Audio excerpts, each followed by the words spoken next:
The sun's illumination.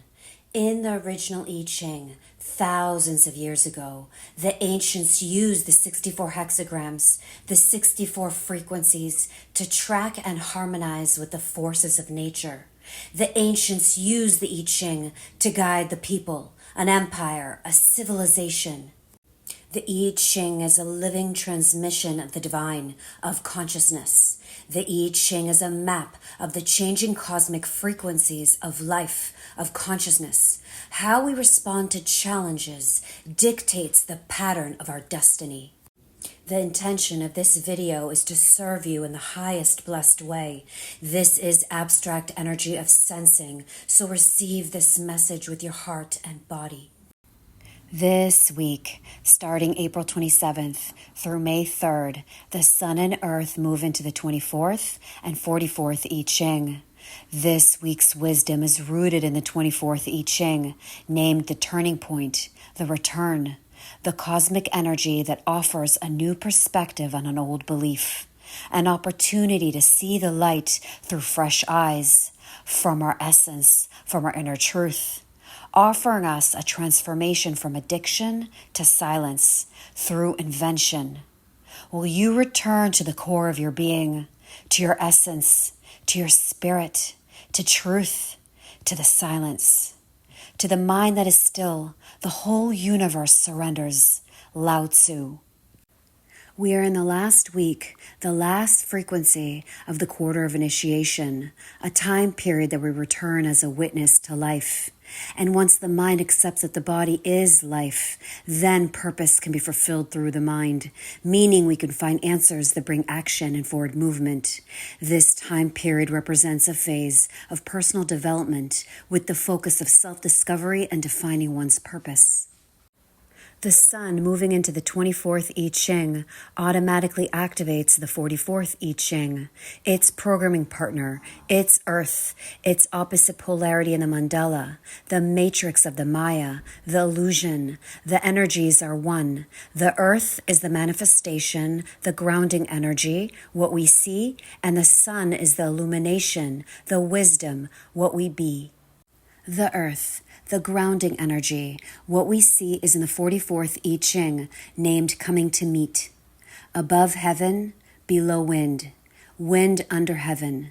Inferior elements rise. The restless wind troubles the peaceful relationship between heaven and earth. In the same way, the inferior person seeks to stir unrest and disturb the peace. Such a person should not be underestimated. It is best to meet them directly and confront the disturbance before it could do much damage. The problem will not go away on its own. It must be met and conquered.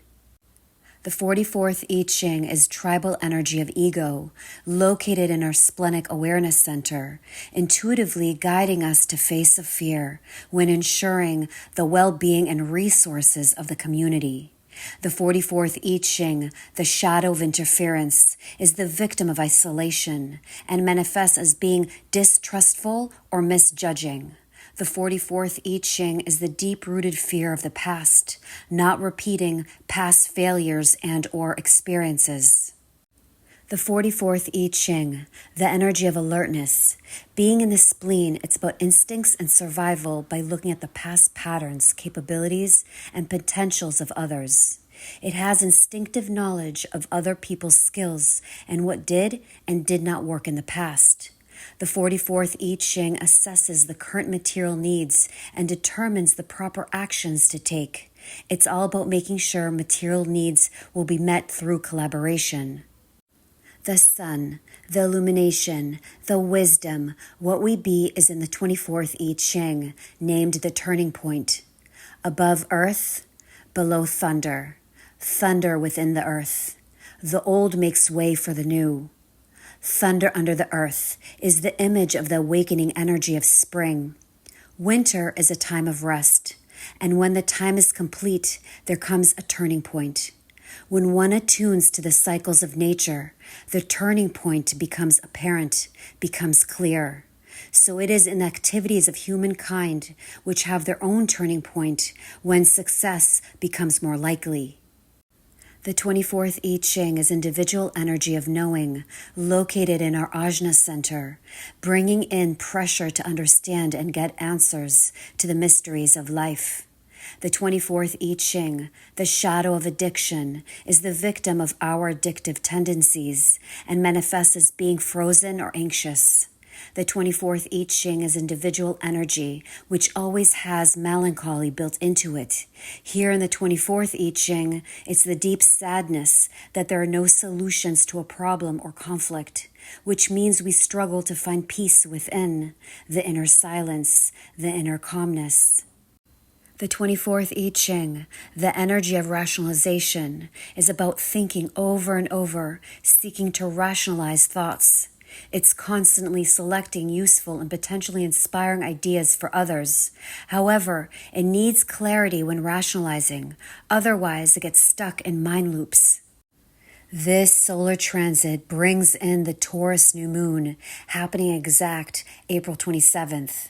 The new beginning point is the 24th I Ching frequency, which will be the undertone frequency throughout the 30-day lunation cycle.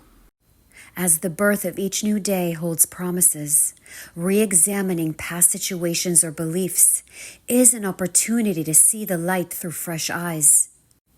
This solar transit brings the opportunity for reflection in the never-ending spiral that leads us upwards towards a greater understanding of who we truly are and why we're here. As we ascend higher, we revisit and return to situations with a deeper understanding and perspectives. There is the potential to go over and over things, trying to rationalize them, trying to make sense of them, or we may be looking for a mystery to solve. This energy is the energetic pulse between knowing and not knowing. This can bring a knowing dilemma, the mental pressure to find answers in the now. But not all answers are meant to be available in the now.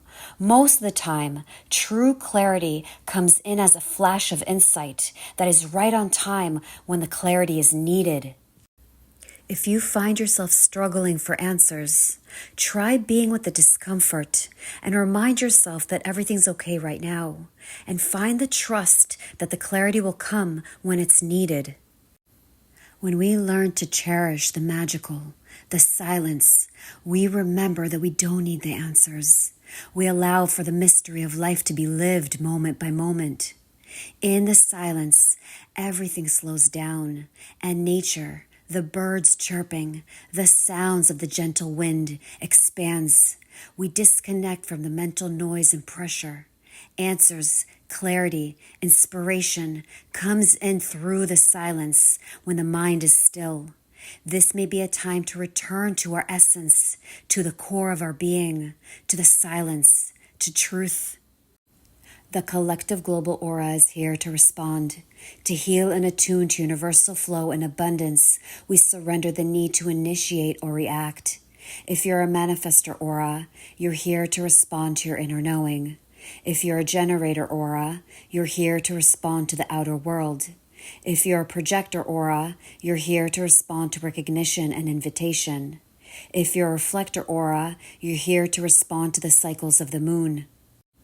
This week's cosmic energy is grounded by the intuitive instincts of what can work or not in the now, having us face a fear of repeating the past and maybe reflecting on that fear by allowing in the silence and observing the body, its needs, and where it's leading you. This silence, this return to our essence, can help us see a wrong turn or improper path. It's an opportunity to look at what's around us with fresh eyes. Sometimes this return to our essence can reveal what's truly important, which could be the turning point to begin anew. To the mind that is still, the whole universe surrenders. Lao Tzu. Remember, love yourself and choose to be blessed.